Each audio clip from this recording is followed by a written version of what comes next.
this decision is again completely yours. You are not influenced by the system one emotions that come up when people are giving us feedback.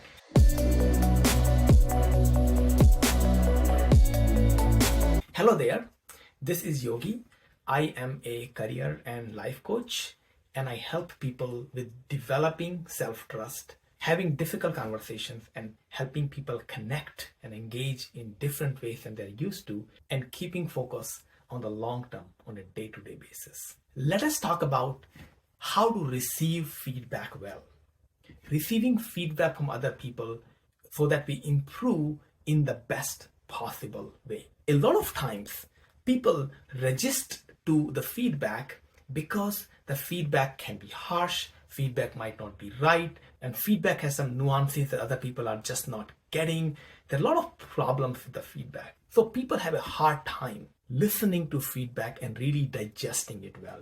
Today, we will talk about 3 ways, 3 practices we can do to increase the impact of the feedback we receive and what we do about it. Before we get started on the 3 things, the first thing is that any feedback we receive, whether we implement it or not implement it, what we do about it is totally our choice. We don't have to go after other people's perception of what do we want to do, what do we want to improve, what we don't want to improve.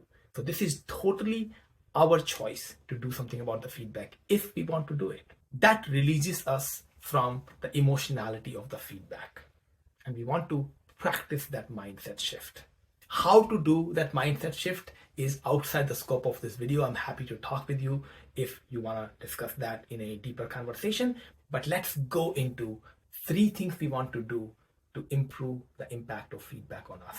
So number 1, we want to be thankful for all feedback we receive, irrespective of the quality of the feedback, irrespective of how true the feedback is. A lot of times people who are giving us feedback, they have put some thoughts, some effort, and even if they have not, they are taking the time to tell us something. Many times it might be just their own emotions coming through the feedback. Even then, instead of responding to the feedback at the moment, we want to shift from responding to being thankful for the person who gave us the feedback. That takes the pressure away to do anything about the feedback. We are not trying to invalidate the feedback or validate the feedback. We are not trying to do anything. We are just being thankful. And some specific words that can help is thank you for thinking of me. Or you might say, thank you for your opinion on this. I really appreciate it. I will give it a thought. Or you might say, your thoughts on this really matter to me and I really appreciate it. Thanks for letting me know. Pick the words that gel well with you, and then you just say the words without really getting into the details of the feedback. Other steps, step 2 and 3, can be done together, but in the beginning of learning to take feedback well, we want to separate these 3 steps. Step 1 is thankful for all the feedback. The second step is to spend some deep work time on the feedback. And this is especially true if you don't agree with the feedback, it doesn't gel well with you, or if you're triggered by the feedback. And one sign that you're triggered by feedback is that you keep running in your head, oh, why are they thinking this way? Why in the world they misunderstand me that way? If that is going in your head, that means we want to process the feedback in a time that is suitable for us. And deep work is a time where we sit down without distractions, without phone, without ideally even computer, and sit down on a desk with a notebook and just really process for yourself, what does the feedback mean? What parts are true? What are not true? What applies to you? What does not apply to you? And whatever you find out here doesn't have to be shared with anybody. This is only for you and nobody else. And in this deep work, we might have some question, oh, what do they mean in this? What do they mean when they say X, Y, Z? Sometimes after the deep work, you might want to reach out to the person to clarify what do they mean by this. Not in a threatening way, but more in a curious way. For example, you might say, oh, I heard you said this, that my communication is not very good. Can you tell me an instance where you thought so I can come up with some actionable items for that? And many people will be happy to provide that clarification. After the deep work, you might seek some clarification with curiosity, go back to the deep work, and you might do it a couple times until you really understand the point of view of the person who is giving the feedback and understand what they mean. Agreement, disagreement is a separate thing, but you at least see where they're coming from, what they're trying to say. Another purpose of the deep work step is to be able to speak from the point of view of the person who is giving the feedback and represent them in the feedback giving process. Not you, but them. You might agree, disagree with them, but at least represent them about what they're trying to say.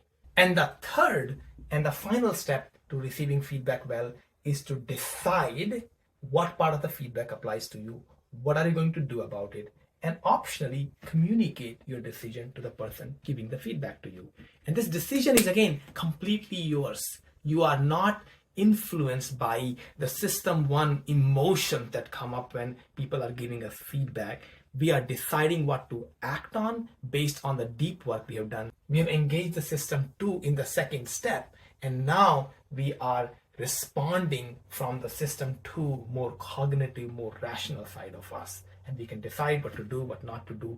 And if you decide to do something, it's useful to communicate. Oh, thank you again for giving the feedback. I'm thinking about doing this. What do you think? Or if you decide not to do, even then, sometimes it's useful to communicate. Sometimes maybe it's not useful to communicate. But either way, you might decide to optionally communicate or not. One way I like to think of the second step is to decide on your own terms. You're not deciding based on the emotion that arise when person is giving feedback, but you're deciding on your own terms using your system to cognitive brain. So there you have it, the 3 steps to receiving powerful feedback. Be thankful for all the feedback regardless of the quality. Number 2, spend some thoughtful time, spend some deep work on the feedback and really go back to the person if need be to get some clarification with curiosity and really understand what the feedback means. And finally, decide what you want to work on, what you don't want to work on, and optionally communicate to the person giving the feedback. What are your strategies? What are your tips for receiving feedback well? I would love to hear if this process is in any way helpful for you. If you decide to apply this in your life and work, I would love to hear your story also. Thank you so much.